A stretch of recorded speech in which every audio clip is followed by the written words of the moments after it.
Well, this is going to be a little bit difficult for me because I'm a walker and I usually have a headphone whenever I speak, so I'm going to be like antsy.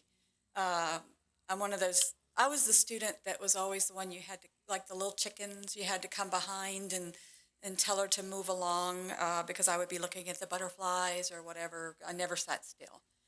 And neither did all four of my boys, so that was an interesting situation in a household. I'm going to talk to you about social emotional learning. It's probably going to be a little different than what you think as I discuss it. I'm going to try to talk to you in. I was reminded of this yesterday. I had a meeting with someone yesterday, and a friend of mine attended with me.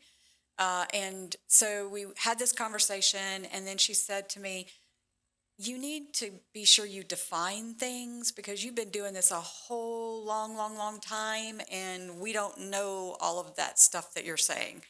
And I forget that because I've been in it for a very long time and I read a lot of books. And one of the things I would recommend is someone that is much smarter than me and much more in depth than me is James Lindsay. If you have not looked at James Lindsay, he has a podcast. He does not do video, so it's just audio, but he does a podcast under the title New Discourses. Now, you have to understand James Lindsay is a mathematician and James Lindsay is an academic researcher. So he's going to go deep, and some of these podcasts are like 4.5 hours. So this might be something when you're on a trip somewhere where you have to put the headphones in. But I've read a great deal, and of course I've been in the classroom where James Lindsay has not been a teacher, so I've seen it in a way that maybe he hasn't seen it. So I'm going to try and connect the two.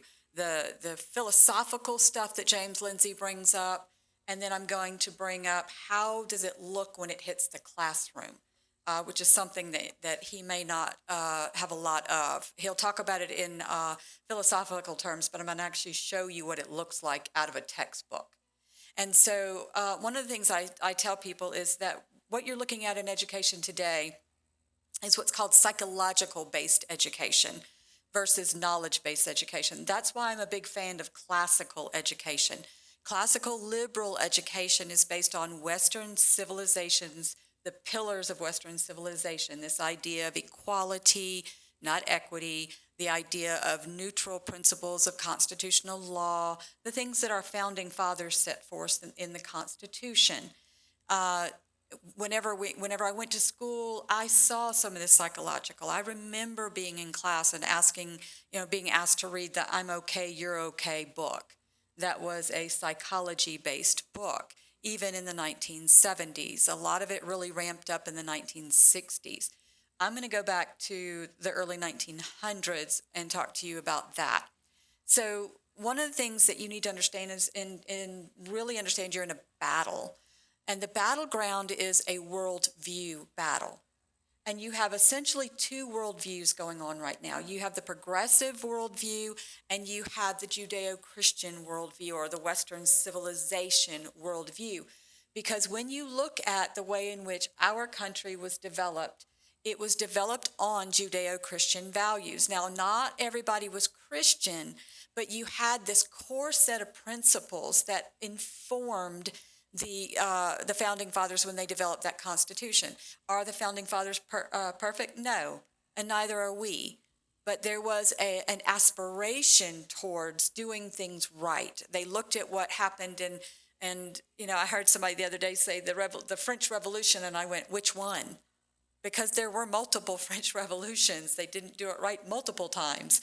And one of them was, probably more than one of them was extremely bloody. And I don't mean bloody in like a battle. I mean just chopping heads off bloody.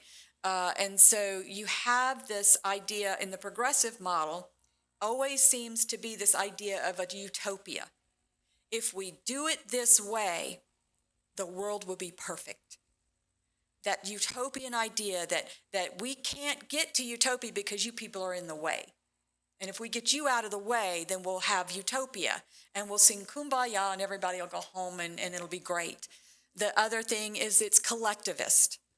This idea that we have to separate, not have the individual be the primary. That we get subsumed into the collective, and I'm a big studier of Soviet education and Soviet history. And one of the things when you read Soviet books is they talk about that you become the atom. You're this piece in the big, or sometimes they'll call it cog in the wheel. You're the cog in the wheel, as if you have to be connected to the big machine in order to function within that society. Then you have the relativistic. In other words, there's no morality. Everything is relative. That's where you get the idea of emotions. And then utilitarian. Soviet Union was big on utilitarianism. Each person had a purpose, and then you fit them in, and that's what they did. It's like you are a tool, if you will, the utility belt, so to speak. Utilitarian, and we'll see that over here when I talk about the three major purposes of education. Under the Christian or Judeo-Christian principles, again, I'm not saying that everybody was Christian in the early time when we developed this country, but there were overarching principles that were core in the Judeo-Christian tradition. And that is one, individualism, that each person has a potential, and that each person has this ability to determine that self-reliance, that determination to kind of, chart their path through life. Agency, that is a term that Ian Rowe uses. He is a Jamaican immigrant that has charter schools out of New York. He has charter schools in New York, but he's big on this idea of agency. And I'm reading the book that he just put out with the title Agency.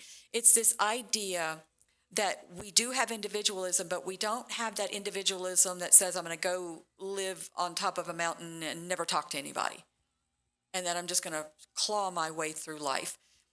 There are people that invest in us in our community.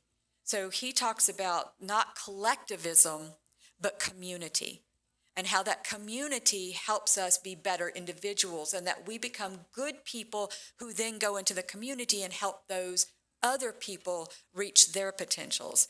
And that's the idea of agency here, that you don't have a predetermined path, but you do have a path that will connect you with other people, that we're not isolated. The other is morals based on a set of absolute standards. Thou shalt not kill. Thou shalt not steal.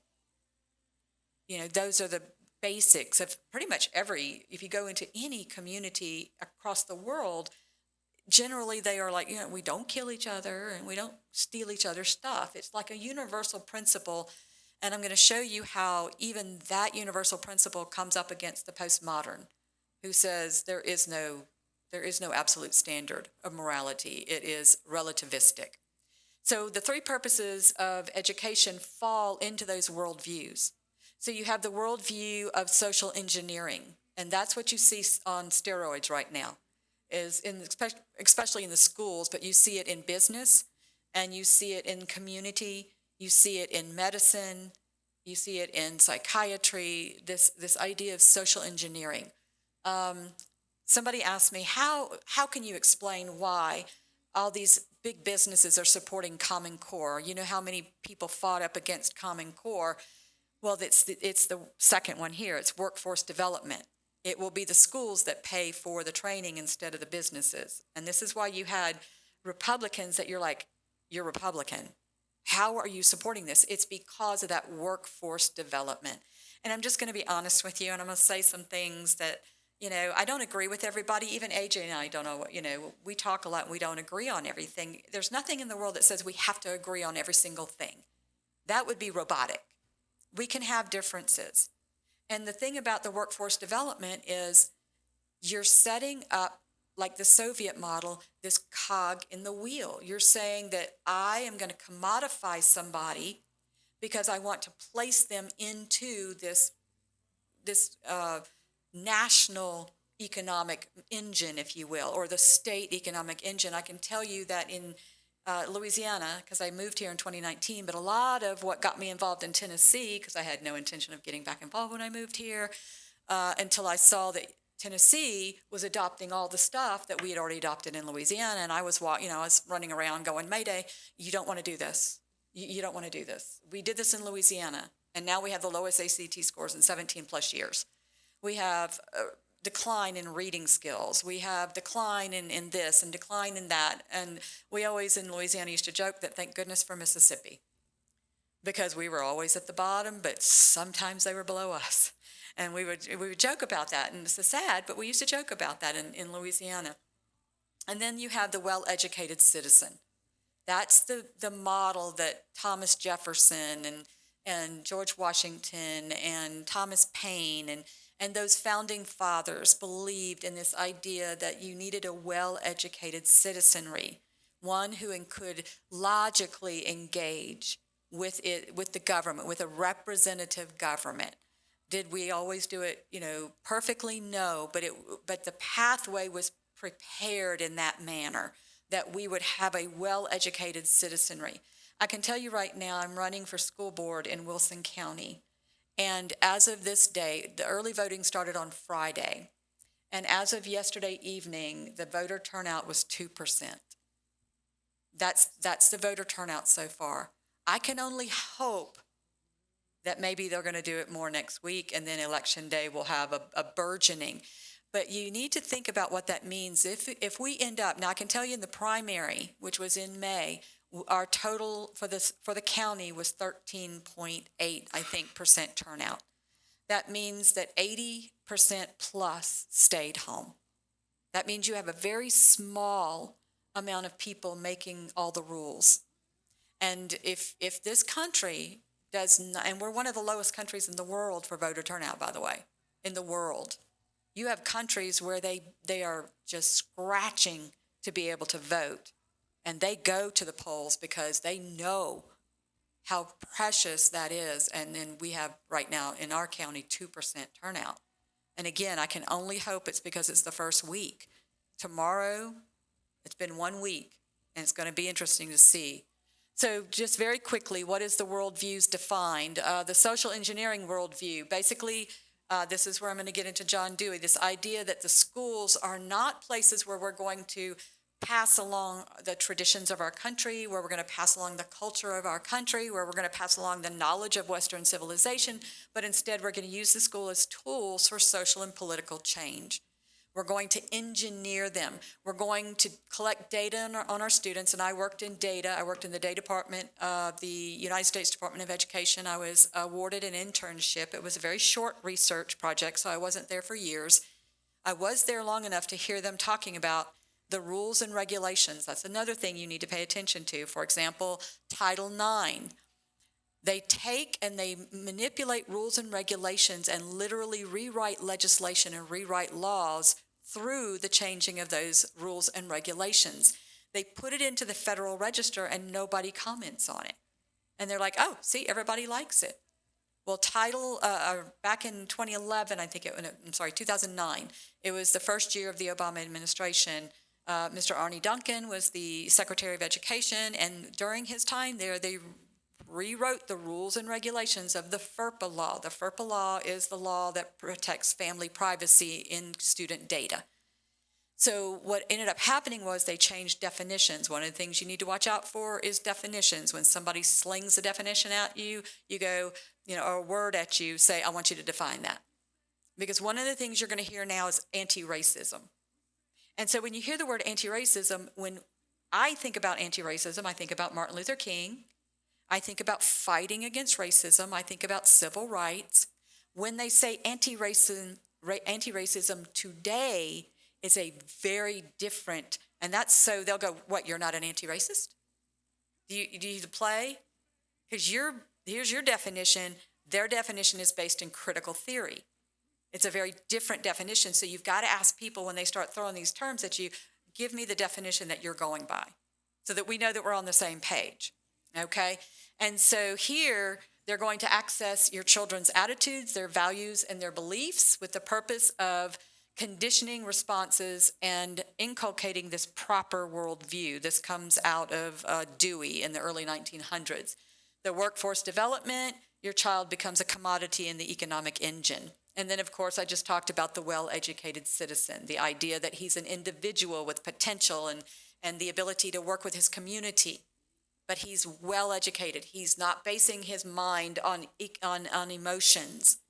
He's basing it on logic, which, by the way, the critical race theory, which is actually just critical theory based on race, whereas Marx did it on class. So he would pit the classes together. In Europe, it didn't work in the United States because we don't really recognize class. We don't go around going, oh, you're bougie, and you're not. Okay, but we do have issues in our country related to race, and correctly so. I've seen it. I've seen it because when I went to Louisiana, I wasn't born there. My dad's job moved me all over the United States, and then he quit his job because he was tired of moving around, and we ended up in Louisiana. My very first day of third grade in Louisiana, in Monroe, Louisiana, you know how the teachers in those days used to put you in the front of the room and say, we have a new student today, and I'd like to introduce. She moved here from Illinois, and then there's your seat back there, and you go sit down, and you're hiding yourself because you didn't want to be up there in the beginning. And as I go sit down, a little boy turns around and looks at me, and he says, Yankee, go home. And I didn't even know what a Yankee was. So that was an interesting conversation with my mom. What's a Yankee?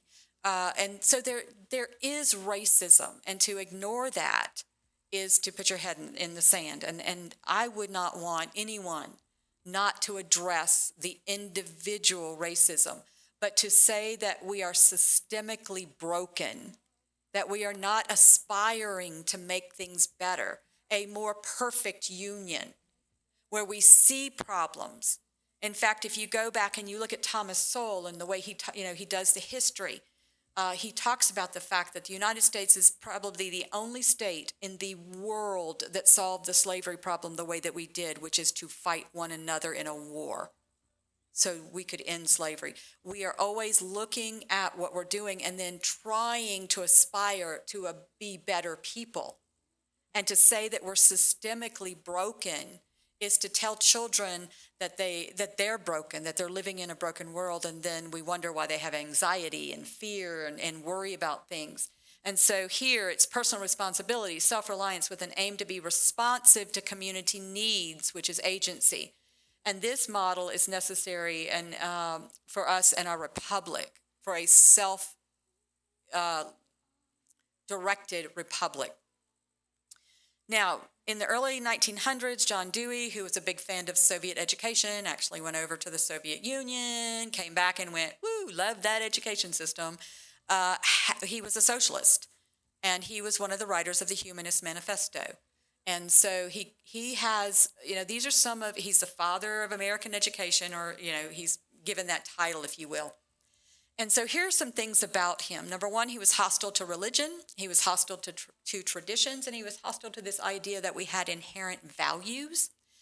He had beliefs rooted in naturalism. What does that mean? He was a Darwinian. He believed in Darwin and that idea of evolution, that human beings are basically born good and that they are corrupted by society, and that it's our job to protect them from being corrupted. And human nature is easily molded. That's a big thing for him. All morality is social. Now, this is really important because in the 1960s and 70s, you had something called postmodernism come in where, and it will hurt your head to read deconstruction, but if you read deconstruction, it's this idea that we just keep going in the words. If I'm looking up there, thou shalt have no other gods before me. What other gods? Thou shalt, what shalt? And then you're just breaking that sentence apart until it has no more meaning. It just floats in the air, and then you walk away with a headache, or at least I do anyway. You reject any belief in a transcendental, be it God or even transcendental supernatural outside of yourself. You are God. You are God. Okay, humans are God. They ridicule the belief of personal integrity. They ridicule the belief of character, and they ridicule the belief of virtues, which is why you don't see a lot of teaching of virtue in the classroom, if it is through the Darwinian model. Okay, or not Darwin, well, Darwin, but Dewey. They oppose the notion of the individual. Conduct is always shared. Individual misbehavior falls on the group. This is important because today you have something called restorative justice in the schools. Restorative justice came out of the prison ideology, this ideology that you would go into the prison and you would work with these prisoners and you would have them reconcile with the victim. The problem with the way in which it's being put into the classroom, at least the way I've seen it put into the classroom, and I want you to understand something. I'm not lobbing grenades at people, okay? I want you to understand there are people on both sides of our argument who are very good-intentioned, well-intentioned people. And and I'm faith-based. My God does not tell, he tells me that I'm not supposed to speak ill. I'm supposed to be encouraging. I'm giving you some information so that you can understand the system. But we have to be careful when we speak to people, as my pastor says, who live within the system. You fight the system, but you try not to lob grenades at people, because our battle is here. It's in the heavenly realm, so to speak. And so when I say these things, I want you to understand there are people on both sides that are very good and often are sincerely wrong, okay? And so when I say this idea of restorative justice, there are a lot of people who believe in it. There are a lot of people who think that it's good, and there are a lot of people who think it's going to make things better. So did Stalin. So did, the others as well. Do people have evil intentions within the system? Yes, they do. And I've met them before. But there's a lot of people who really believe this. Their worldview leads them in this direction. And so this restorative justice we're missing it in the schools, because what it does in the schools is it's telling the kids that they're not responsible for their behavior because of their circumstances. See, restorative justice in the prison, they're already in punishment. They're already experiencing the consequences of their action. So they are experiencing the consequences, and through that experience, then they can begin to reconcile with the victim. But if you do it in the way that's being done in most schools, you're not giving them a consequence. And often the reason there's no consequences is because of your social background, be it that you're in a particular social group that they believe gets punished more than other social groups.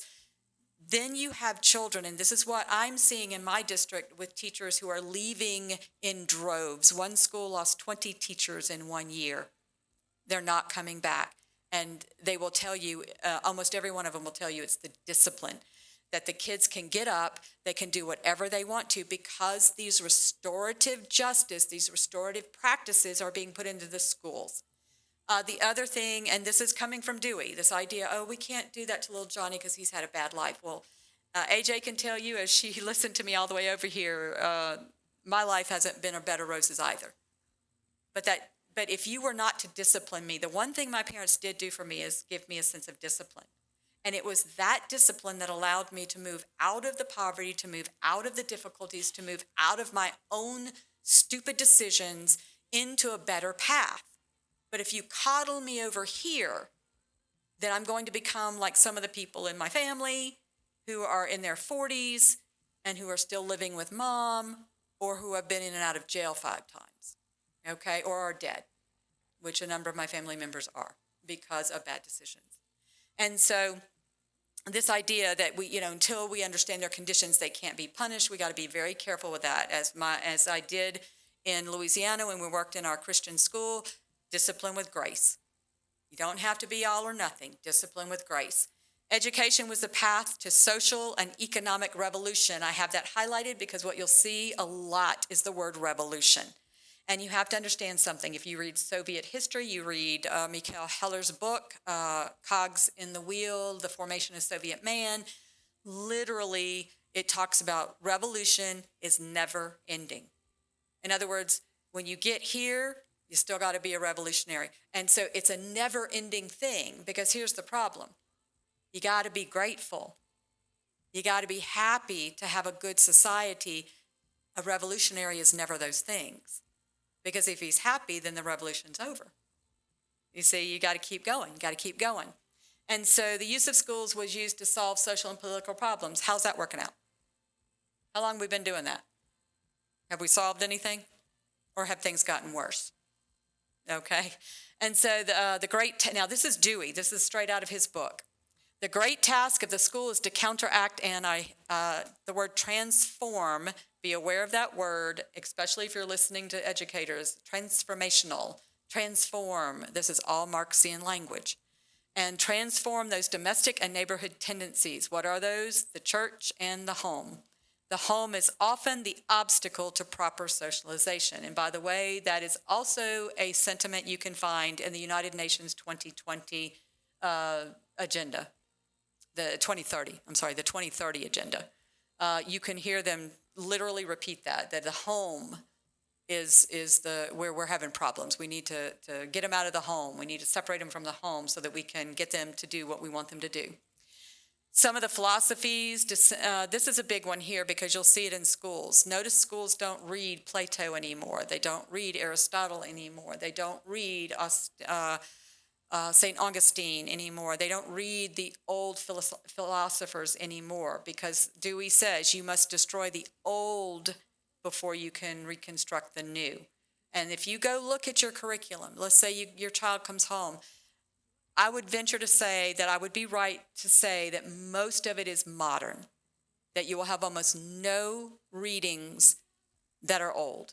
You'll have no readings of, say, The Scarlet Letter by Nathaniel Hawthorne or Moby Dick or any of those old what we call classics. You won't find those. Now, some teachers do. My grandson moved to Florida, and he had an English teacher this year that actually read them. I was shocked. And so was he. That's why he sent me the text. So, because we homeschooled. Before he moved in with his mom, he had lived with us, and we homeschooled from 3rd grade to 10th grade.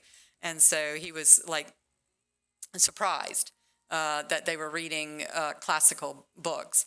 It's believed it's impossible to cultivate social change if a school devotes themselves to the formal side of language. We wonder why there's a literacy problem in the United States. Well, if formal language becomes a barrier to social change, then we don't want to teach formal language. If you go and look at grammar books that are in the curriculum today, you won't find subject-verb agreement to the level that you saw it maybe 15, 20 years ago. You'll hear them saying that there's different ways you can say things, and they means something different today than it did years ago, okay? And when I was doing it, it was a plural. Today, it seems to be a singular. So that's one of the things that no formal language, no formal textbooks. Believe students should decide what's valuable to learn. They should be allowed to construct their own knowledge. This is where you saw the parents get got a lot upset with Common Core in the math when they started doing what's called discovery math. And what's interesting is that it was not new. They actually had the same kind of math in the 1950s, late 50s, early 60s, even through the 60s, early 70s, and they called it the new math. And then, so we were joking around going, do we call Common Core the new old math, or do we call it the old new math, or the new old math? We were trying to figure it out because literally, if you read, I think it's Rudolph Fleischmann's Why Johnny Can't Add, it was like reading the Common Core battles in the newspaper. It was almost identical. So this idea of discovering. And I had a teacher say one time in Louisiana, say to me, she said, my students need to discover how mathematics works. And my question is, how much of the 2,500 years do you think they'll cover? Because mathematics didn't occur overnight. Mathematics, you had 2,500 years of mathematical discovery. How much of it are you going to make them learn before they leave? Think about it. How much time does a student spend on mathematics in the classroom daily for 12 years? Do you think they're going to cover 2,500 years of discovery in that amount of time? And what will they come out with? And so this idea of learning by activity, and if it's not learned by activity, then it's suspect. The importance of students' inclinations. Now, I don't know about you, but I had 4 boys. I'm not letting you do your inclinations whenever you feel like it. Everything in my house has been broken at least one time. You don't allow juveniles who have most of the time, not all, but a lot of the times have the maturity of a walnut, my kids, and you give that over to their impulsivity because that's the way that we're supposed to learn. No. Put 2 toddlers in a room with 1 toy and see what happens. Okay? They're not benevolent, I can tell you that. The idea of rejecting anything from previous generations that the students do not experience themselves. That rejection, remember what I said on that previous slide, you have to destroy the old to bring in the new. We don't go back and we don't look at this old stuff because it's not relevant. That's another word to be aware of every time you look at curriculum. Is it relevant? And by the way, you'll hear teachers use culturally relevant teaching. If you go back and look at Gloria Ladson Billings, she is a doctor or professor at a university who created that concept. And if you read her other documents, she talks about critical race theory. So when they say culturally relevant teaching, they mean critical race theory. If you look here, under Dewey, what should education be? It'd be engines of democratic and social change. You reject formal instructions. You move away from textbooks. How many of you noticed that? Everything's digital now, okay? De-emphasize memorization. Have teachers focus on social, political, cultural, rather than subject matter. Devalue academics in favor of activities. Teach history only if it can be made relevant immediately. And provide directed play that gives children the right sort of ideas and ideals about everyday life. Now, if you'll notice the Common Core standards, this is the title page of the Common Core. This is one of the reasons I got in this fight. I've been fighting earlier than Common Core because I saw a lot of this stuff coming in a long time ago, but this is really when I engaged, like steroids, engaged on steroids, was this, because what I noticed, I had standards for years. Teaching in the classroom for 20 years, I had standards. Everybody had standards. What I noticed about the new standards was the stripping of content.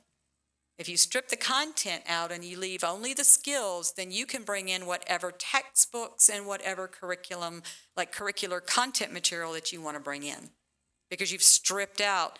For example, Louisiana used to require in 9th grade that you taught a Shakespearean play, usually Romeo and Juliet. You had to cover short stories. In other words, they had some content that was very specific to each grade in high school. Common Core pulled that out, and then they had an appendix list of books that they recommended, one of them being The Bluest Eye. And if you remember that battle, it was when the extreme sexuality came through that book. I know it's a Pulitzer Prize book. I understand where Toni Morrison was going with it. It's not appropriate for high school. I don't think it's appropriate for early college either, or period, but that's just me. But do you notice what they say? Common Core state standards for English language arts, and then you see a little ampersand there, and literacy in history, social studies, science, and technical subjects. So now I can take the English classroom and I can teach science. I can teach history. I can teach social studies because the Common Core stripped the content out. Now they're adding the content back in a different way. So how does all of this relate to social emotional learning? Dr. Kevin Ryan out of Boston University says, social emotional learning posits that education should focus less on academic content knowledge and more on students' attitudes, mindsets, values, and behaviors. And one of the things that I would also be very aware of is the fact that a lot of these software programs that they're using in the schools for social emotional learning have databases. So there's one particular software program which was called Edmodo, Edmodo. Edmodo is where a lot of data from students went into that, and sometimes behavioral data, academic data, personal data. They sold the company to NetDragon. NetDragon is a Chinese company. And at that point, where does the millions of points of data of your child go? Did they strip it before it went to China? Or does China now have access to all of that data? These are things that technology you need to ask. Where's my child data? Where's that data going? Who has access to it? When they rewrote the FERPA law, through the regulations and the rules, they redefined what an authorized user was. And that redefinition of authorized user allowed people who would not normally have access to your children's data to now have access to it. So those are the things you have to kind of pay attention to. So going into critical theory, according to Isaac Gottesman, he's a professor, I want to say it in Iowa, I think it is. He says, if I say critical theory, I mean critical Marxism. I mean, he just comes right out and says it. There's a book that he wrote that I have, I'm working my way through right now. But he basically said, the book's title is the Critical Turn in Education. So they're literally walking you through, and I'm not talking about a man who's against it. Isaac Gottesman is not against the critical turn. This is a book that's telling you how they did it, okay? And James Lindsay goes into a discussion of this book, so you can actually listen to him if you choose to. But the basically critical theory is critical or skeptical of the pillars of society. What are the ones that they're going to, and when I say critical, there's going to be something you're going to hear a lot. Critical thinking. Teachers, got to critically think. Got to teach these kids to critically think. There are definitions. Remember we talked about definitions? Critical thinking on one side is this idea of having empirical evidence of logic and of reason. So when I'm teaching my students in my classroom to critically think, I'm having them define, I'm having them analyze, I'm having them look at all of this information and drawing conclusions. Critical thinking on the critical theory side is a continual criticism of the fabric of society. It's the pulling, as James Lindsay said, as a great analogy. It's the pulling of the threads until you unravel the fabric. It's to pull and pull until you tear it apart. It's where they get the concept of deconstruction. You deconstruct it until there's nothing left. And so here, what are the pillars of society? Family. There's just a huge attack on families right now. Attack on religion. You attack history, and you attack language. Those are the pillars of our society.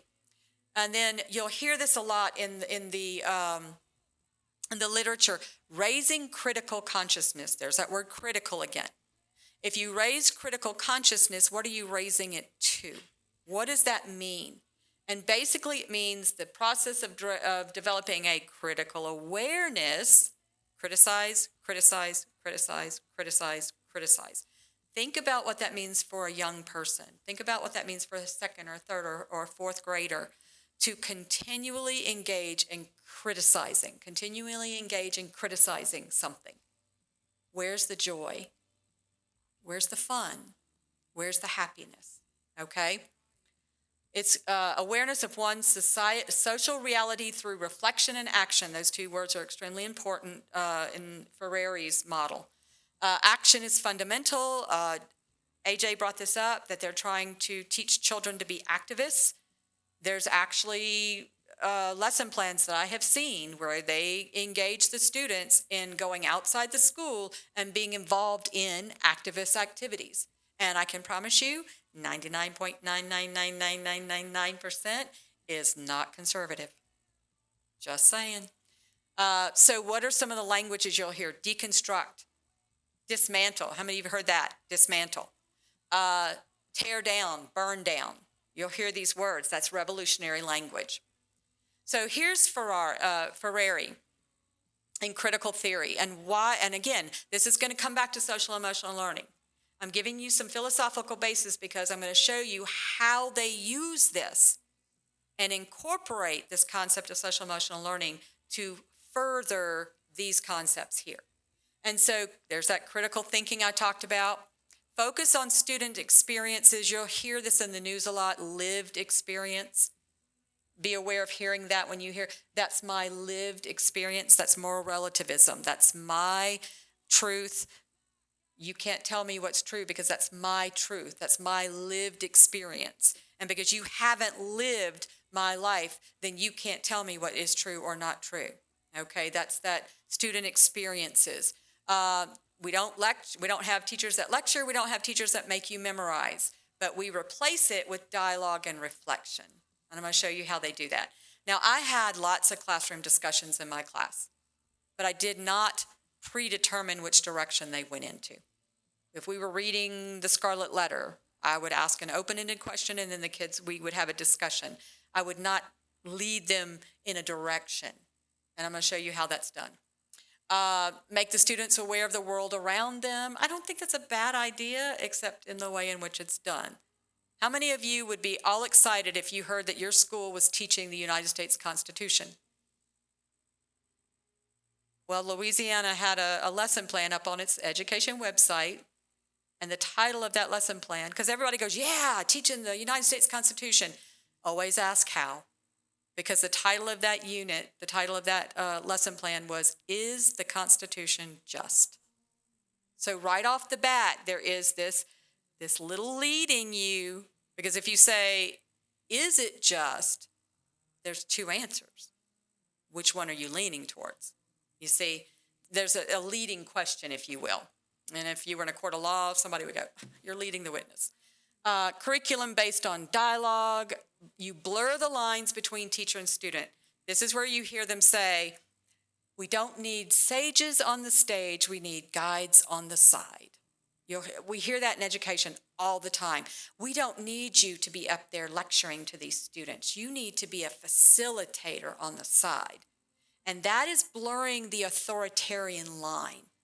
Because in Ferreri's eyes, there is no traditional values that you need. In other words, he had something called the banking model. He called it the banking model, that somehow teachers just go up to students and they pour their information into the student's head, and that somehow the student is a passive recipient of that teacher's. I would actually say that's more of what's happening today with teachers today than it was happening during my time, because what I tried to do was to give them the information, and then we worked our way through the information, and it was not my job to tell them which side to take. If I'm teaching college-bound students, they can read the information, they can analyze the information and draw their own conclusions, not have me go, oh, I think you should go this way, okay? Explore, and by the way, I mentioned this to AJ when we were driving over here. There's an article that just came out on the number of principals, teachers, and staff members who have had inappropriate relations with their children, with their students. Huge number. I'm trying to remember if it was the Epic Times or I don't remember. You probably could pull it up. If you Google it, you can pull it up. But I think it's that blurring of the lines. When you start becoming their friend instead of the adult in the room, this is where you can get in trouble. The next thing is empowering students to be more, I want you to pay attention to these words, responsible, increase self-esteem, and reduce anxiety. That's going to come back up in a little bit.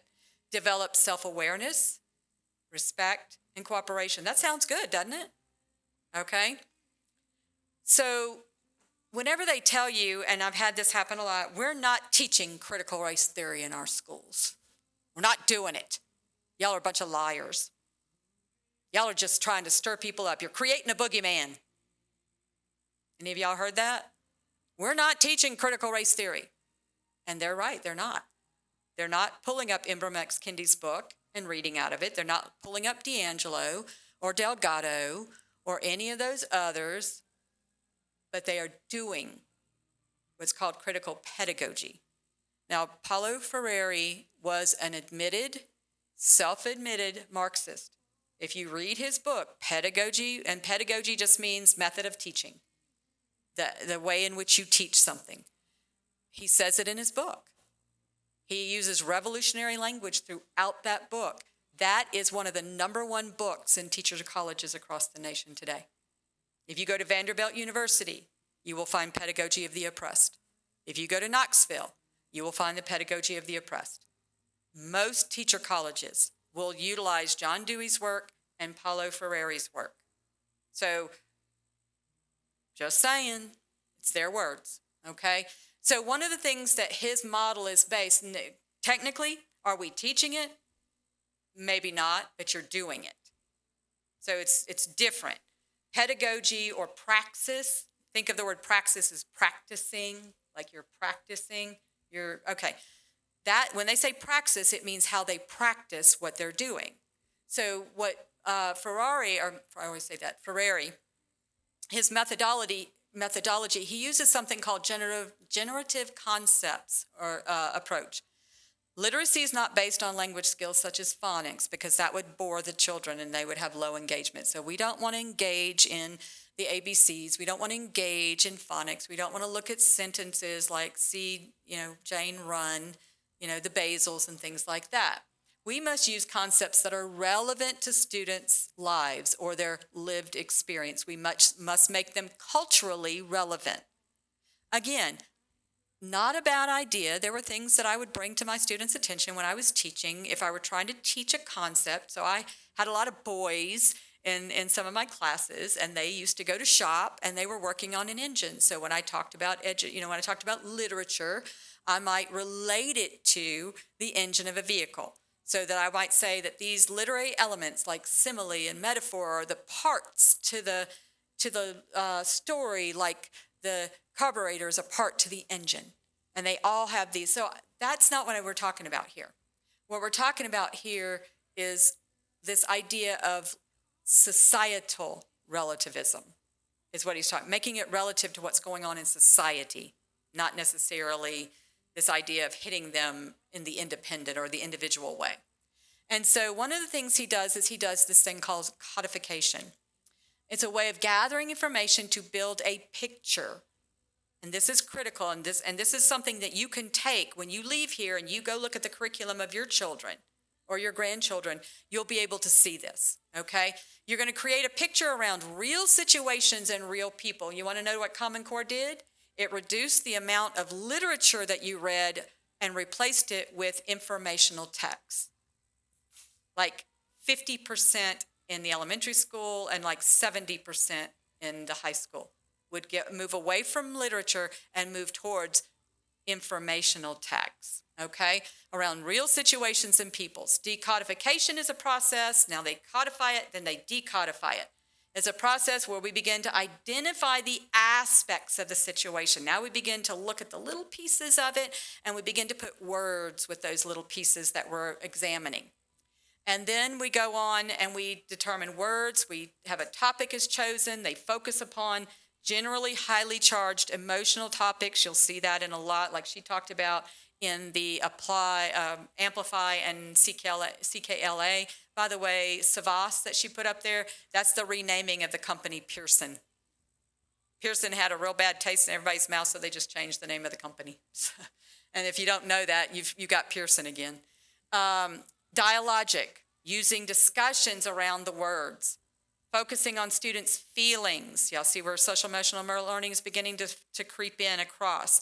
They want social emotional learning to be systemic and infused.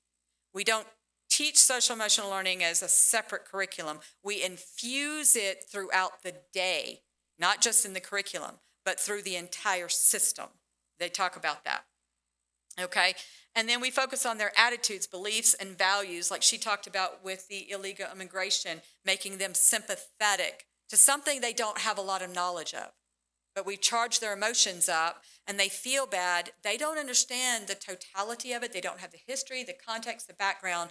They just know they feel bad, and that's how they get them to move in that direction.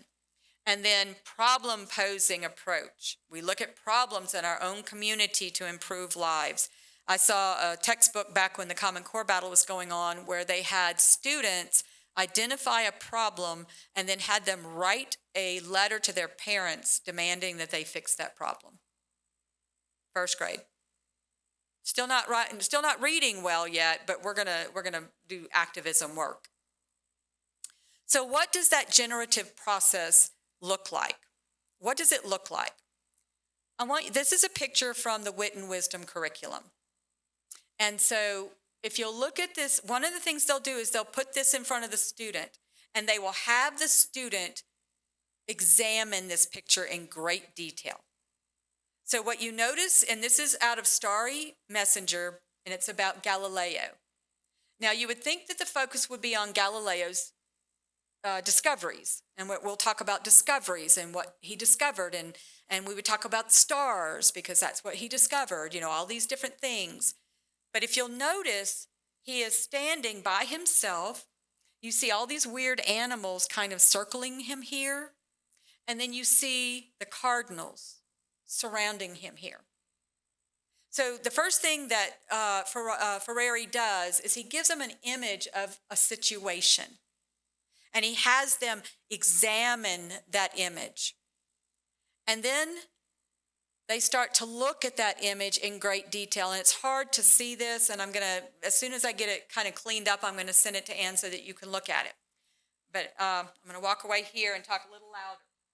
What they do here is that when he was locked in his house, now you're looking here, you're looking at the picture, and he's being punished. And so all these words on this page begin to bring some words into play here. So the student begins to look at this idea of, oh, he's being punished. So one of the worksheets in this book talks about what that means to be punished. So we now have that word attached to the image. Then this whole page is about looking at the one image that you see. So you have this page, and it's adding these words. That's what he does. So the next thing he does is he begins to the words. Now we got the image. Now we're going to do the words. And then what you'll see down here, we start to see the word tradition. We're going to look at the word tradition in great detail. And then down here, it talks about how he got punished because he pushed back on tradition. And then over here, because he challenged tradition, punishment. Because he was locked in his house for the rest of his life. And then on and on up here, he challenged the church. Remember, the picture is the church. He's this tiny little figure, bunches and bunches of them. If you look at the Wit and Wisdom curriculum, for example, this is the way in which they did most of their lessons. They have an anchor text, and then all of these assignments rotate around that anchor text, page after page after page on the one anchor text. And so Starry Messenger, in this case, is the anchor text. And so we have the word punishment, locked in his room, tradition. You'll see challenge, tradition. You'll see the words, see up there, tradition, tradition, tradition. See the words being attached to the image. Then we get into dialogue and reflection. He was brought to trial because the church, now notice that students are having this discussion. Notice that this discussion is already there, okay? Where he's being tried because the church is worried. And then it goes about, notice it says tradition again. Spend the rest of his life locked in the house under guard, given a punishment. And then down here is the teacher note. Notice what it says in the teacher note. References to the Catholic Church and its role in Renaissance Italy establish the historical context for the conflict. Now remember what I said about it. What is critical theory? It is a continual picking. It's that conflict theory that Marx always put in there. This idea that there's always someone in conflict, okay? And then it says, because the conflict between Galileo and the traditional beliefs of the time. You hear that word tradition again. The references, now notice what they put here. The references to the church are neutral. They're neutral. They do not reflect devotional, celebratory, or doctrinal acceptance of the church, nor do they reflect a critique of the modern church or religious beliefs. Even though third graders, by the way, this is a third grade unit, even though third graders are going to see this image, they're going to analyze this image, they're going to spend time on this image, and then they're going to have all these words, one after another after another. Do we have any discussion about what his discovery is so far? But we do have a lot about what they did to him, okay? Then you go over here and you have the assignment. And if you'll notice down here, they're going to get in pairs, they're going to discuss and develop a topic, and then they have to write an explanation of why the stars left Galileo's eyes. Now, I'm just showing you the lesson plans. Do you see the generative concept approach? If you go to your school and you look at the curriculum, it's heavily done in Wit and Wisdom. If you go to EL Education, you'll see this in EL They even come out and say it. Like they said they're going to read Peter Pan in 3rd grade. Ooh, yay, Peter Pan, literature. They're going to read it through the lens of racism and sexism. They say it in the unit. We're going to read it through the lens of racism and sexism. And so CASEL is the framer of the social emotional learning, the framework. CASEL has, do you notice the words there? Remember what I showed you in Ferrari? What his model was? Notice the model for CASEL. Self-awareness, self-management, responsible decision-making, relationship skills, social awareness. That is wonderful. Doesn't that sound great? I mean, I want my child to be self-aware. It sounds good. But what does self-awareness actually mean? This is the how. You always ask what the how is. Just because they throw a nice word at you does not mean it means what you think it means. Self-awareness, the introduction of identity concepts such as gender fluidity. Self-management, do you engage appropriately with what? Are you an ally? Are you joining the clubs? Responsible decision-making, are you taking up social activism? Relational skills, are you engaged in socially acceptable ways? Whose definition is it of what is acceptable? And then self-awareness or social awareness, what lens or theory are you viewing the world through? Marxist, socialist, feminist? Oh, you're full of it, Beth. You're just making this up. Okay. This is the new definition by CASEL in 2019. The paper is available. You can read it. This is actually from the document. It is now transformational social emotional learning. See the word transformational?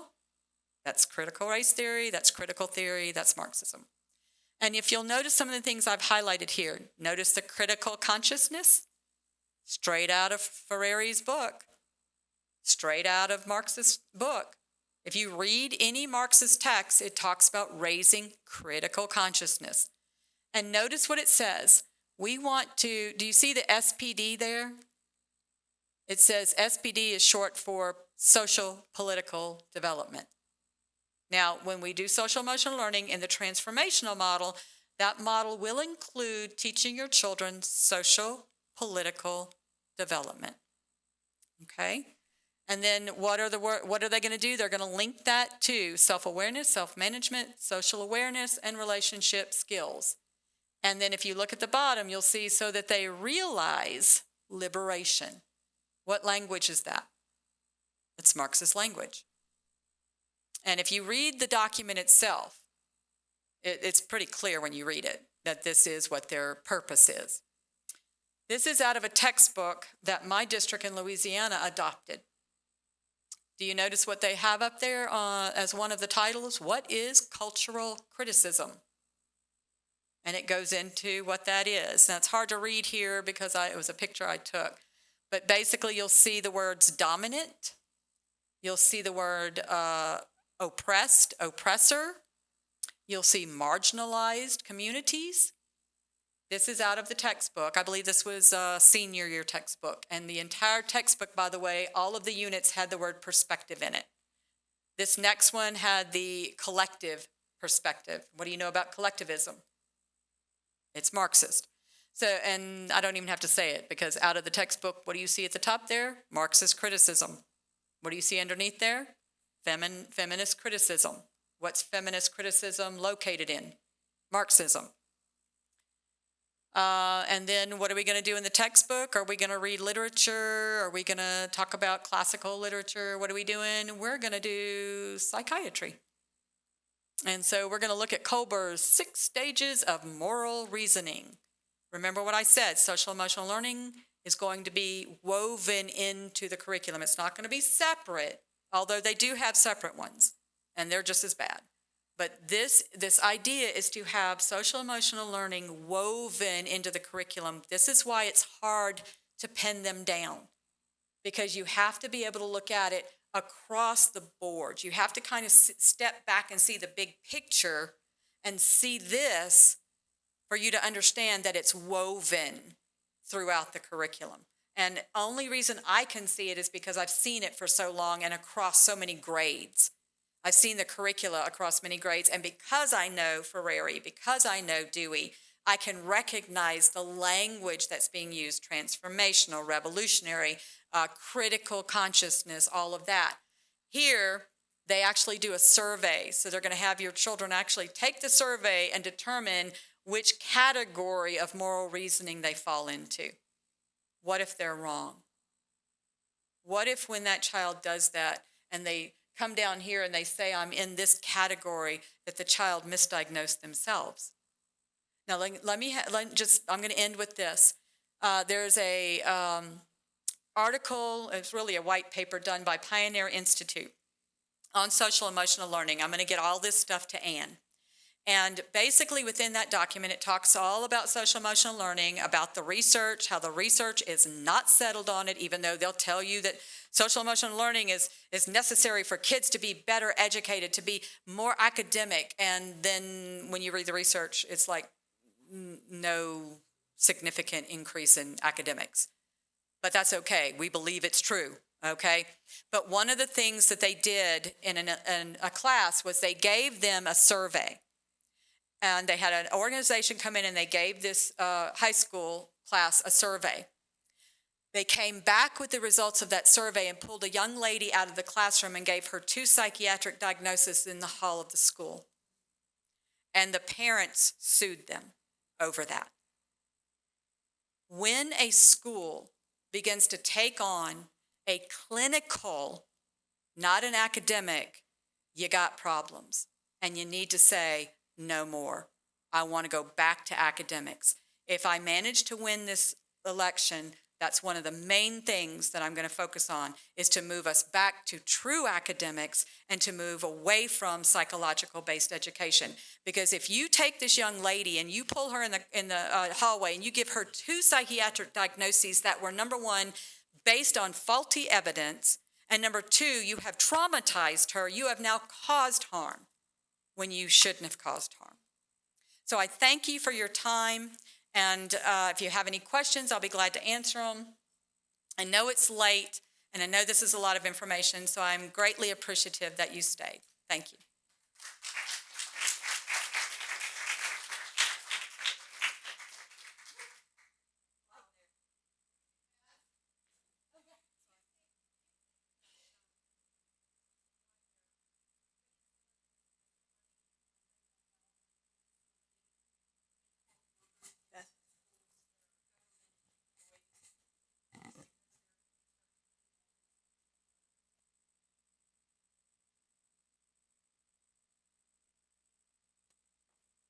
I'm very careful on what the agenda is. I'm very careful on what people's intent is, because I've met some people who believe in all of this stuff, and they really believe that what they're doing is the right thing for the kids.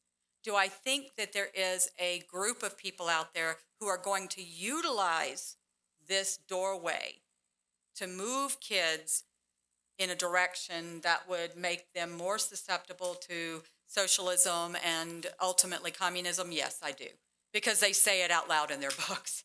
It's hard to ignore when they say it out loud. Do I think a lot of the teachers, I don't think they understand this, to be honest with you, because when I talk to them, they're like, oh, but this is good. Our kids are doing so well. And I'll say, well, how do you know they're doing well? Well, because they're doing well. And they don't know how to articulate what they mean by that, because one teacher told me this. They were in math. She goes, my kids are doing so well. I'm sorry, it was English. My kids are doing so well. They came in and you know, and it's 5 months into the school year and they're doing so much better. And I'm thinking, but wouldn't that be the purpose of 5 months in school? I mean, seriously, aren't they supposed to be getting better over time?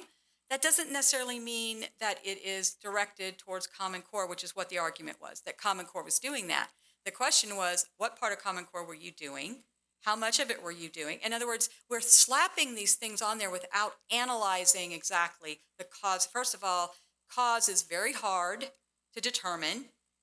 Correlation is iffy. You can show a relationship, but we have a lot of teachers who are using anecdotal evidence from their own classroom, and it's not across the board, number one. Number two, you're in one classroom with one group of kids. What does it look like across the system?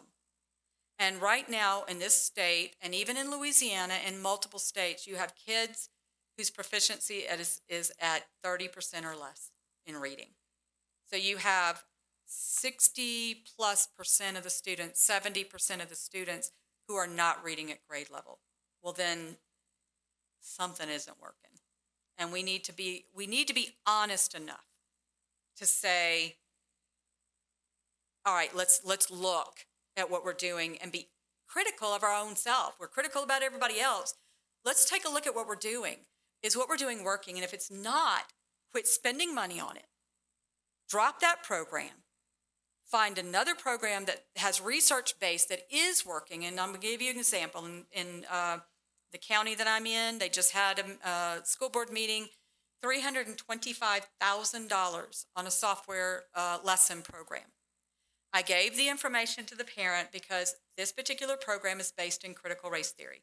I know that because one of the words in the document that is their learning goals was criticality. You hear the word critical? Criticality. Underneath that title was the sentence, to help students be woke. It's in the document. I didn't make it up. So I gave her that document to bring to them. Then I also gave her, the United States Department of Education has a clearinghouse of research on programs. You have to meet a standard in that research. You can't just shove research at them. They have a standard that you have to abide by. Only one of the 7 research studies met the standard. And that research study said that the program had little to no effect on student achievement. She gave them both documents and they said, well, we don't know what else to use, so we're going to use it anyway. That's not good decision making. So when you go to talk to your school board members with great respect, it is a hard job, I know, because I've been in that position. With great respect, begin to peel away the meanings, begin to peel away, what programs are we using? What evidence do you have that those programs, because what I'm seeing is we're going to buy this program, that's $325,000. Woo, woo. And we're going to buy this program, that's about $100,000 for professional development for a group of people that live in Washington, D.C. Yay. And then we're going to do this program from a company out of Massachusetts. All 3 of the companies that they chose had ties to critical race theory. One of them actually had on their website, we recommend the book by Ibram X. Kendi, How to Be an Anti-Racist. So right there on their webpage, they say we're critical race theory people. And so all of this money, I don't know what it is about districts. I taught for 20 years, and I don't remember going, oh, I get to spend more money. I wanted the right books in my classroom, and in fact, I didn't need a whole lot of anything. Students had a pencil, a pen, a piece of paper, and a novel, and I can teach all day long. And yet we're just spending a ridiculous amount of money in education. And as far as the problems that we're having with social emotional, like she said, COVID definitely caused a significant amount of problems. So I do think that we need to have more counselors, not programs. We need counselors who are licensed. We don't need teachers doing this stuff. They are not licensed counselors. What happens if you have a teacher, because you'll have a teacher going, social emotional learning is great. What happens when you do it wrong? Because you're not licensed. What happens when you take something that somebody told you is good and you begin to become a clinical classroom, a mental health classroom, and you do it wrong and somebody gets hurt? How are you going to live with yourself? I did not take on that role. If I had a kid in my classroom who was struggling, I sent that kid to a counselor who is licensed in my state to deal with that information, because I don't want to be the one responsible for when something happens because I was arrogant enough to think that I could fix the problem when I didn't have the tools to do it. Hopefully that answers a really long answer to that question. Sorry. I get fired up. Sorry. When it comes to kids and their future, I get fired up. This is why I'm still in it.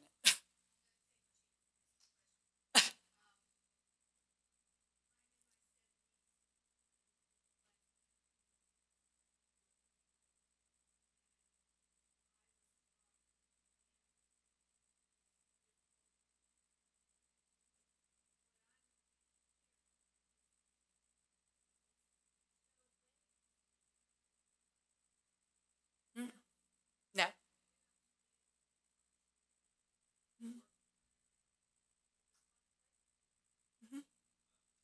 Well, did we not see that in the last 3 years, 4 years? Oh, it's actually been 5 years.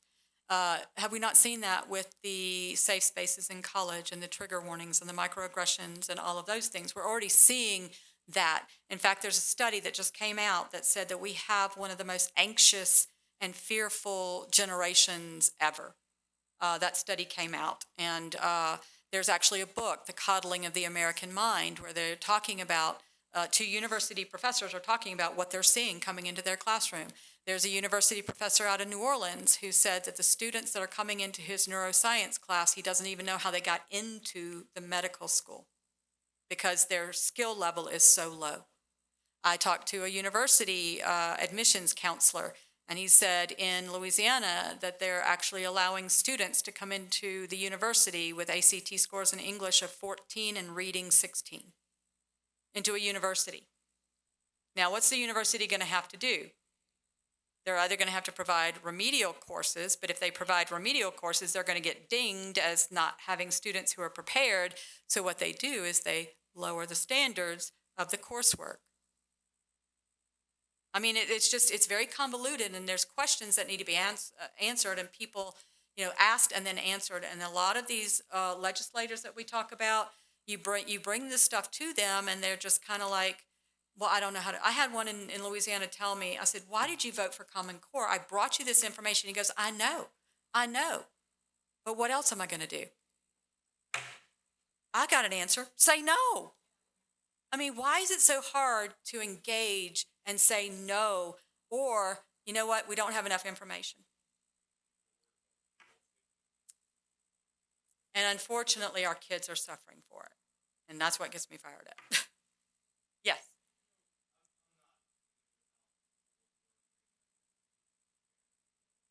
Mm-hmm.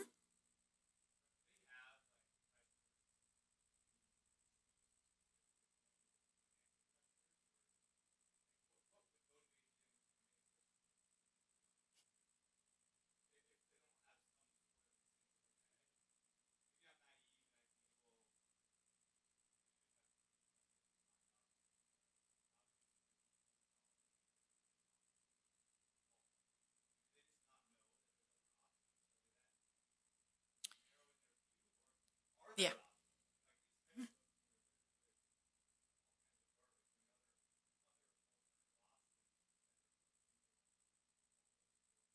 Mm-hmm.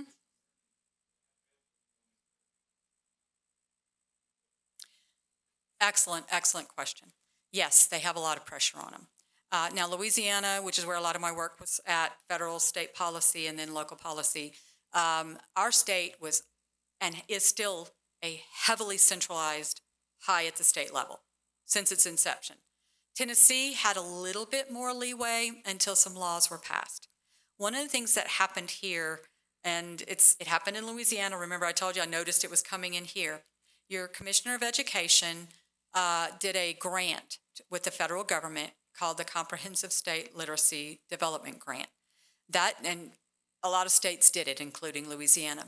Within that grant, and I read the grant and I read every single study attached that she included in that grant. I read the studies too, which is where I found out there's something called high quality instructional materials. So you're going to hear your district talk a lot about high quality instructional materials. They will get money from the state through grants and through what's called an instructional network. So one of the things you need to ask your school board is your Fentress County part of the instructional network? What that is you're going to have a mentor district, and then you're going to have 3 to 4 districts that'll be underneath that mentor. What happens is in that instructional network, and this is a big buzzword across the United States, so it's not just Tennessee or Louisiana, it's across the country, high quality instructional materials. Who determines what that is? There's those questions that need to be answered. I began digging into who decides what's high quality. There are 2 organizations identified as ranking the quality of instructional materials. One is Ed Reports. So if you go to edreports.com, that was an organization started under grant money, and Gates money. Gates Foundation gave money to have this organization come together. And what it did was, at the time that it came together, it was to put a ranking on, because at the time, Common Core textbooks weren't identified. So what Ed Reports did was it began to identify Common Core aligned material. So the organization that they're looking at for high quality instructional materials is an organization that first was developed to identify highly aligned Common Core material. That's one. The second organization is Louisiana Department of Education, which is how ranked in the nation? Bottom 5%. But we're determining what high quality instructional material is. So if you go to Louisiana Department of Education's website and you look at Tier 1, Tier 2, and Tier 3, Tier 1 is considered high quality instructional materials, and your students will do better on the state test. What do you think they're going to choose? What category will they choose from? Because we have an accountability that if you don't do well on the test, we're going to ding your district. So they're going to take Tier 1. What's in Tier 1? Wit and Wisdom, CKLA, Amplified, EL Education, all of these curricula. So yes, they are under pressure. So if they take grant money from the state for these things, they're going to be required to utilize materials that are high quality instructional materials. The question is, are they really high quality? Alternative would be not to take the grant money. Also, why do we have to buy curricula? Why not textbooks? I never, ever had a curriculum in my classroom. I had a textbook. I developed the scope and sequence, submitted it to my principal at the beginning of the year, and then every week wrote my lesson plans based on that scope and sequence, and I had a textbook with classical literature in it, modern literature in it. You don't even have to buy a textbook. You can go to Gutenberg. It's Gutenberg Project. Even homeschool parents can do this. And you have 65,000 free textbooks, or free from science all the way down to classical literature. So a district could literally have as much literature as it wanted with not spending one dime. All they would have to have is a computer and access for the students to pull up those documents.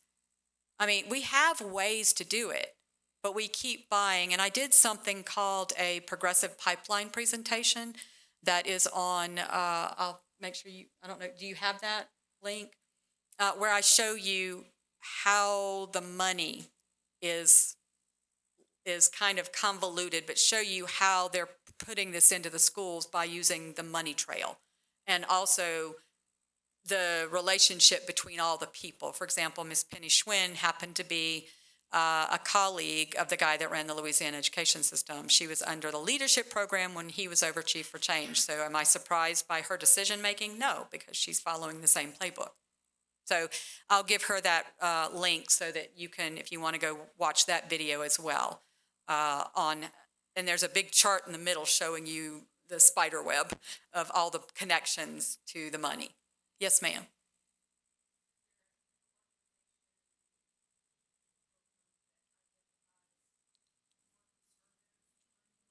Yes, National Association of Scholars. National Association of Scholars just put out a civics curriculum.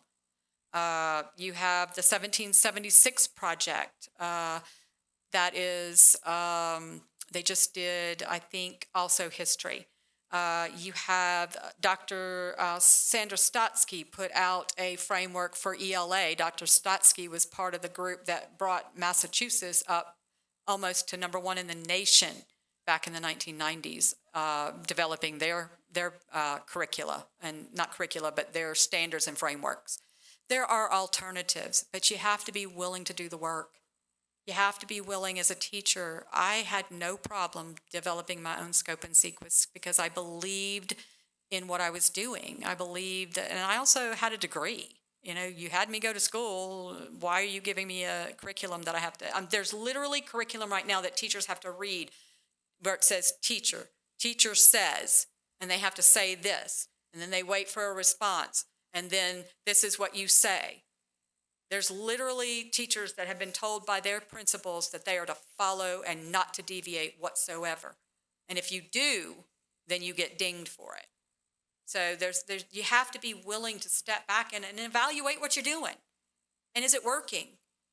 And if the kids This is, all right, here's something you're going to hear a lot. Our kids grew by 2 points. Our kids are improving. The question is, where were they before they improved? So, for example, I did an analysis of Louisiana's national test. And in 2017, they were going, yes, look at the improvement. But when you did the trend line from 16-year trend line, what you find is when they went up, they were actually making up ground that they had lost.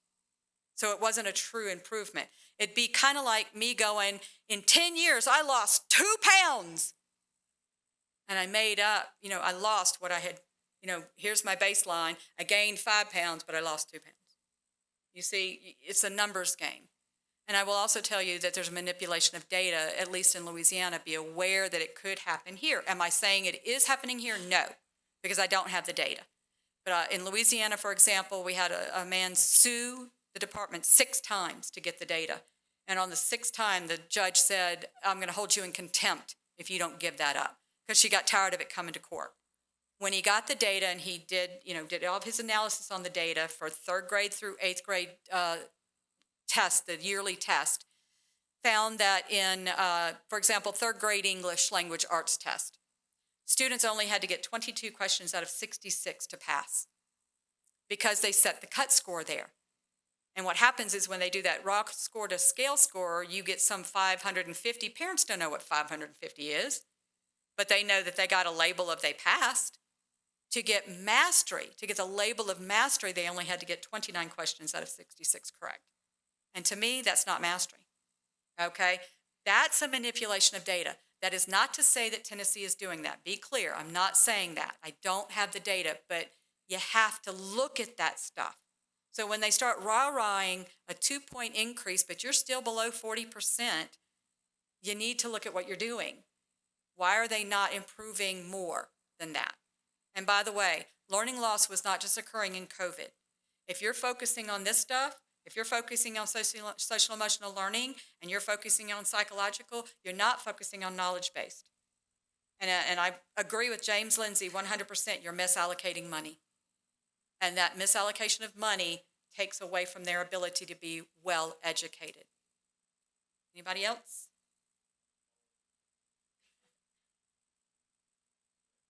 Okay, yes, sir.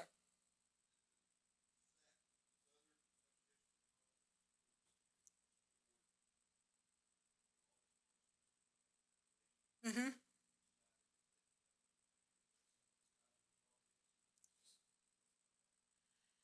I got fussed at because of the fact that I disagree with accreditation. And the reason why most of your public schools, including Shelby County, are accredited. What does that mean? You have a school in Baltimore that has like a 9% graduation rate. They're accredited. You have to understand what accreditation means. I've gone through accreditation so many times. And as an educator, I've gone through accreditation. Or I didn't go through it. I helped with accreditation at a university level. So when I was doing my doctorate work and working as a grad assistant, one of my jobs was to work with the NCATE, which is an accreditation. And most of it was paperwork. Most of it was they would bring me in this paperwork, I would submit it. They would bring me in this document, I would submit it. And so what does that, I just don't have a lot of faith in accreditation. And now what's going on in accreditation is you used to have multiple accrediting organizations. What's happened is like advanced ed, which is advanced with the ED on the end, they have kind of subsumed multiple groups that used to be separate accrediting agencies have kind of come up underneath advanced ed. So is under the umbrella of advanced ed. So what happens when now you have one organization controlling all of the rules for the different accreditations? I would have a more reasonable response and a more happy response if you had something like the American Classical Association, because their accreditation is extremely tough. To get that classical school label, you have to go through some serious things that you have to do to be that way. One of the organizations that for independent private schools is the National Association of Independent Schools. Go check out what they believe. I mean, you should read some of the stuff that they put out, and they're accrediting people. What do you think they're looking for? If that's their philosophical bent, what are they looking for in the school they're accrediting? So be careful of accrediting, and is that necessarily quality, or is that hoop jumping? So not a big fan of accreditation right now because it's really gotten morphed in the last probably 10 years. And yes,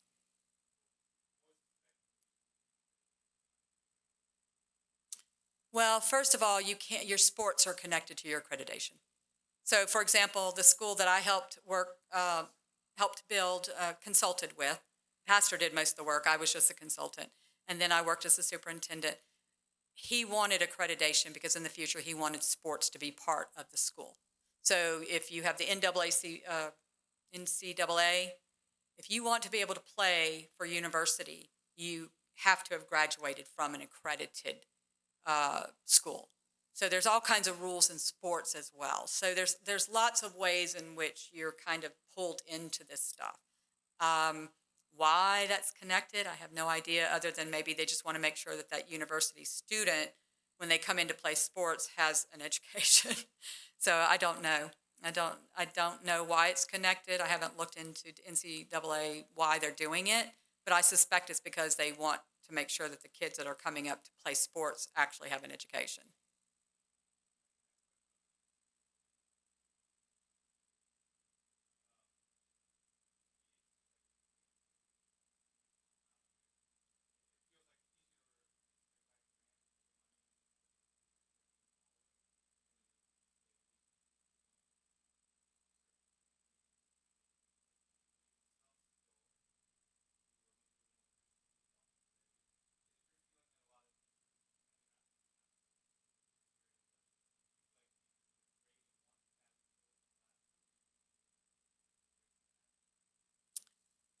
I think that they feel put upon.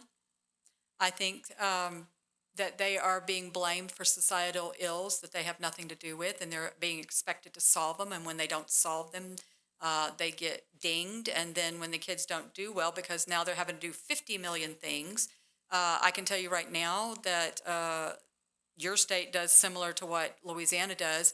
Uh, you have to have so many hours of shaken baby. You have to talk to your students about shaking baby syndrome.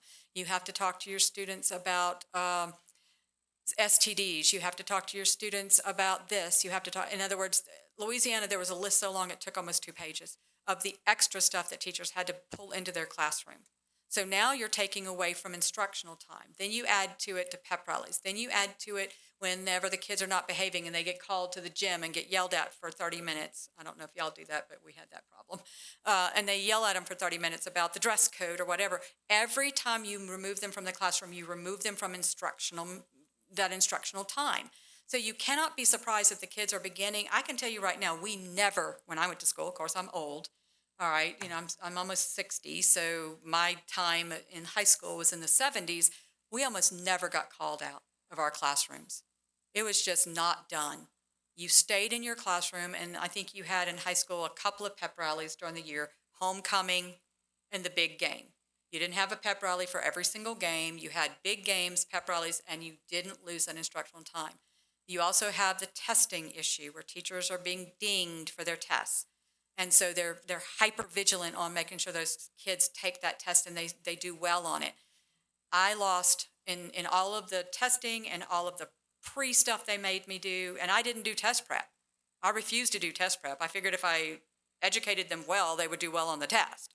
So I didn't do a lot of test prepping, but they would make me, my kids had to fill out forms. My kids had to do this, that, and the other, and then actually take the test. By the time I retired, and I retired early to run for state board in Louisiana, but when I retired early, I was losing about 6 weeks of instructional time with my students.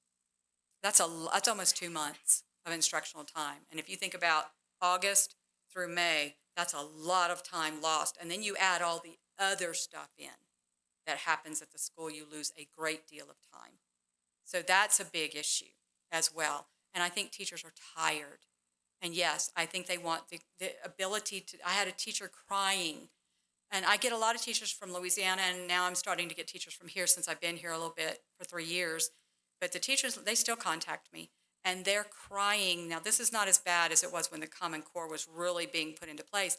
I know what my students need, and they're not letting me do it. And my kids are crying, and it's causing me to cry. Literally had kids falling out on the floor having meltdowns in her second grade class. Meltdowns. You have a kid throw themselves on the floor in a meltdown over a lesson. You got problems with that lesson. You're doing something wrong. So yes, I think teachers are just, and this is why we have a teacher shortage. First of all, you're not paying them well. Then you're telling them that they shouldn't be asking for money. Then you're telling them you have to solve all the problems in the world. Oh, and by the way, you better have good test scores. Would you work for that? I mean, I wouldn't go back. And then you had the discipline issue, because these kids have been out of school for almost 2 years in some cases. And the discipline that I'm hearing from these teachers, I wouldn't go back in the classroom. And then you have principals who are not putting discipline forth. So there was a student who threatened the school, got sent to the office, and was back in the classroom within 20 minutes with no consequence. What do you think that child's going to do? Have you seen the crime up in New York? Have you seen the crime in LA? Why? Because there's no consequences. Well, then how can you be surprised if the teachers are like, I'm done? And you're going to have a mass exodus this year. I know that Williamson County, I was told not too long ago, and I think we talked about it today, how many? 338 teachers are no longer in their positions. They had to cancel classes.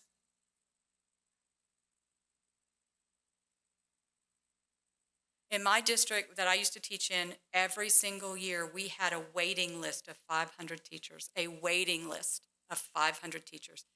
Can't fill the positions anymore. Can't get teachers to come in.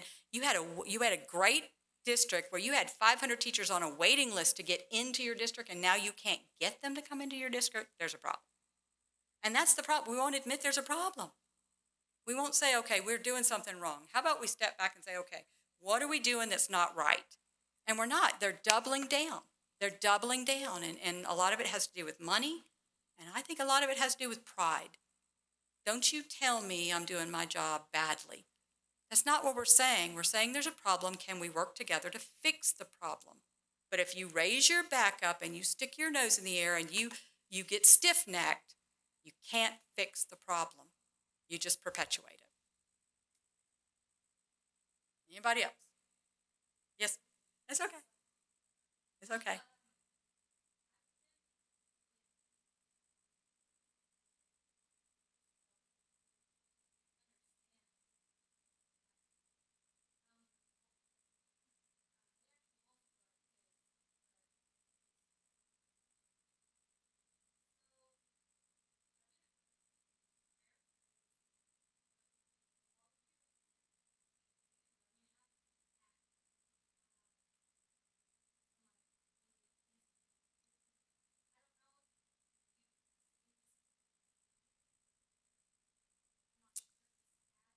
It depends on what curriculum you have.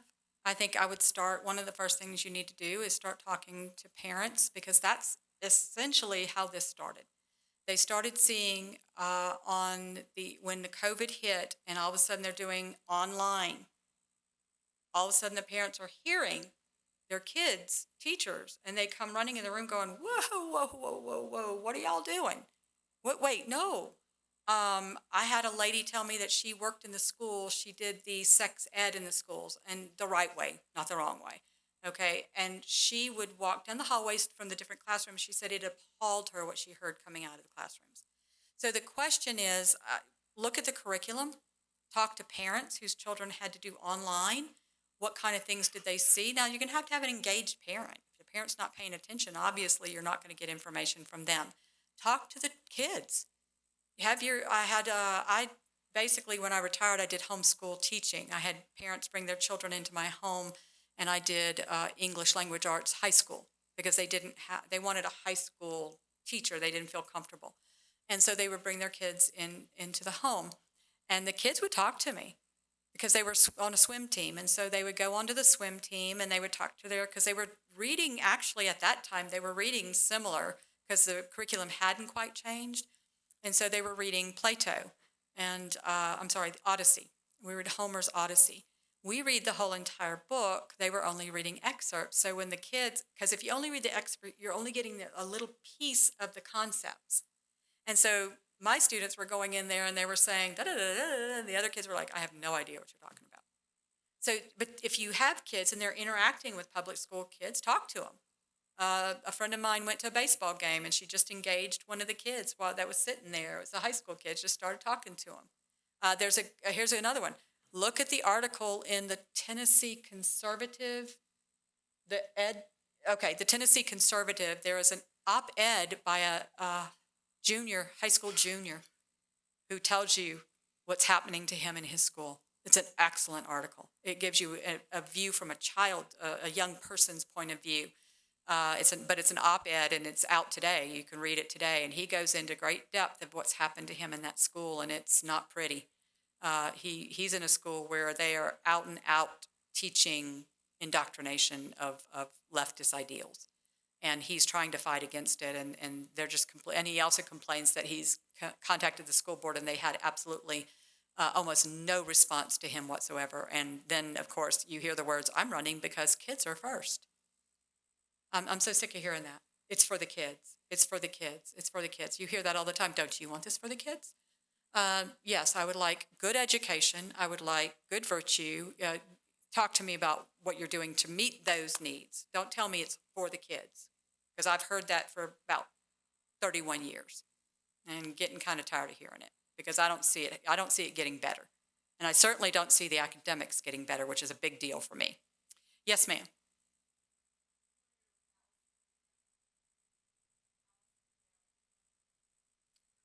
Is that on YouTube?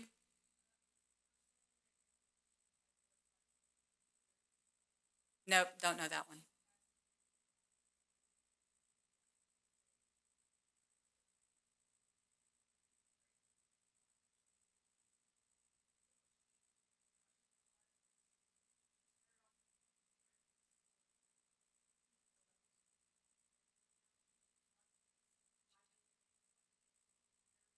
Mm-hmm. The technology, yeah.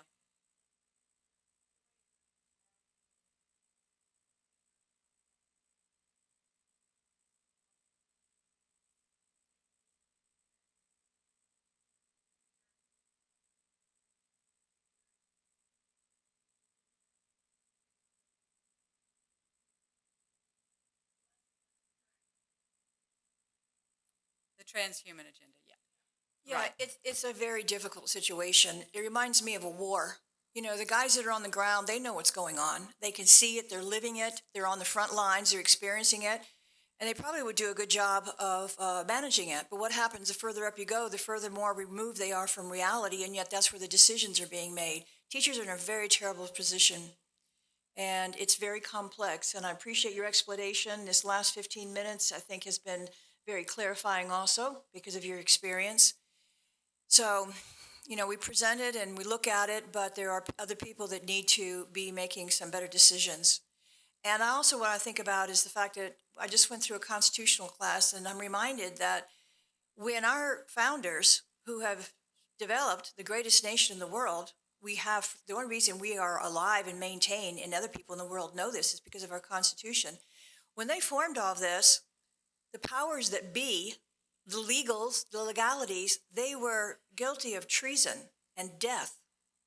We look at them as heroes who did everything right, which they did, and were accepted, and they forged the great fight, and we won.